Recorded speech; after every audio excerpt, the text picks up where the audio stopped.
So today we're going to talk about the Gulf War. We want to understand what happened in the Gulf War. We want to have a good understanding of why it happened, and then the end results, some of the long-term effects of the Gulf War. All right, so to start us off, let's review a little bit about what's happened up to this point. The Gulf War happens in the late 80s, but prior to this, there has been an Iranian revolution. And we remember Iran, right? We just finished talking about Iran and that they had this huge Iranian revolution. We remember that the Shah was overthrown, that he was attempting to make some reforms. He was attempting to do some things. The United States was an ally of his, but unfortunately, he was corrupt. He was the king. There was no democracy in Iran, and the people were frustrated by that. And so they revolted under a new religious leader, which they called the Grand Ayatollah. That was the position. His name was Khomeini, but he was considered a Grand Ayatollah. Now, most Iranians are Shiite or Shia Muslims, and they began this new stricter Islamic state. Now, why are we reviewing about Iran when we're talking today about Iraq? Well, they're right next door to each other. Okay, here's Iran, here's Iraq. They're next door neighbors. And what happens in this country has an effect on this country. Now, when Iran was in the middle of this chaotic experience, this chaotic history, Iraq had its own dictator. Iraq was controlled by Saddam Hussein. Saddam Hussein held power in Iraq for a very long time. When you think about bad guys in history, Saddam Hussein should be on that list. He was extremely brutal. The pictures that you see here are mass graves from his killings. He not only personally killed, but he gassed his own people. He went in and slaughtered multiple villages. I mean, Saddam Hussein has a long list, a long history of terrible things that he did.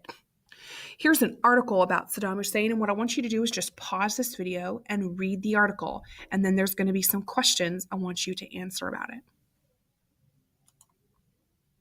So the Iran-Iraq War, this kind of gives you a picture of who Saddam was, but right after the Iranian Revolution, starting in 1980, Saddam Hussein had this brilliant idea, and he said, hey, you know what I really should do? I should go invade Iran. What a great idea. And so he did. He invaded Iran, and it was horrific. It was extremely long and drawn out.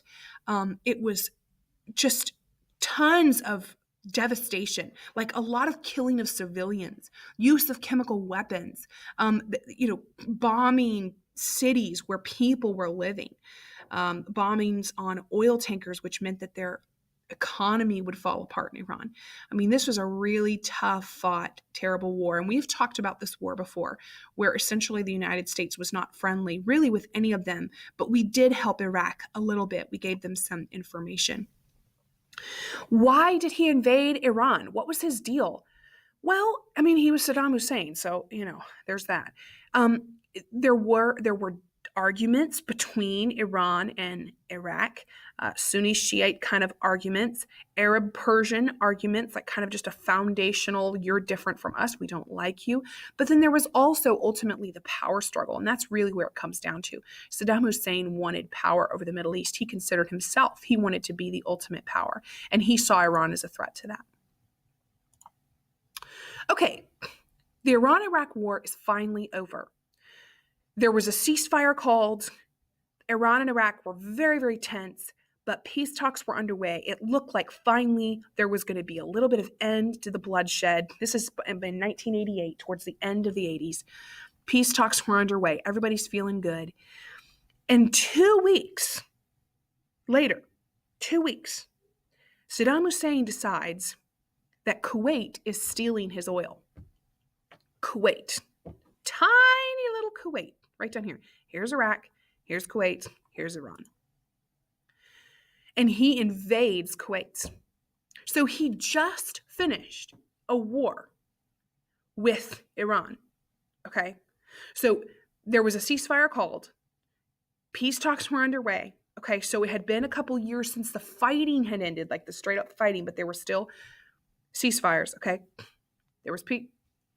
And Saddam Hussein decides to invade Kuwait in 1990. Why? Why in the world would he do this? Well, because he needed money. Kuwait had oil reserves, and if you put together all of Iraq's oil reserves plus Kuwait, it would have given him control of 20% of the world's oil. I mean, that's a huge number, 20%. Our president at the time was George Bush Sr., and he decided that this was completely unacceptable. We weren't going to have it.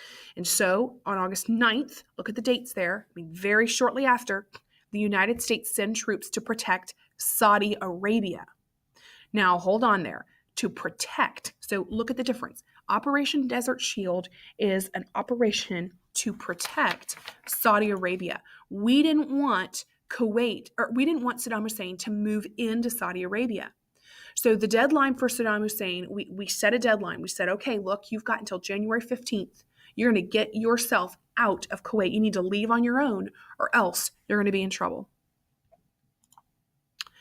He did not do that. He did not take advantage of that opportunity. And so we then changed our position, so from Desert Shield to Desert Storm, and now we have an offensive goal to get him out of Kuwait. So you'll notice here, this green down here, this is Saudi Arabia, this is Iraq, and then here's Kuwait, okay? And so the Iraqis are in the yellow. The Iraqis are all along the border here of Saudi Arabia. And the United States created an advancement, a big old left hook, like we just kind of swung around and went into the capital of Kuwait there and tried to get him out. It was actually not just the United States. 34 countries participated. So this shows how widely recognized it was that this behavior by Saddam Hussein was completely unacceptable, and we're not going to have it. And so by, a very short period of time, a little over a month, it was done. We had kicked him out. So it was a very fast, very successful mission that was done. Here's a picture of the United States military. But here's the problem. So yay for us. What a short, fast little war. But Saddam Hussein is still in power. Should we do something about that? Should we have kicked him out of power? Well, that's a story for another time. But for now, Saddam Hussein is still in power. So for the rest of this class period, you're going to watch a video about the Gulf War and some of the tensions that occurred during the Gulf War and learn a little bit more about it.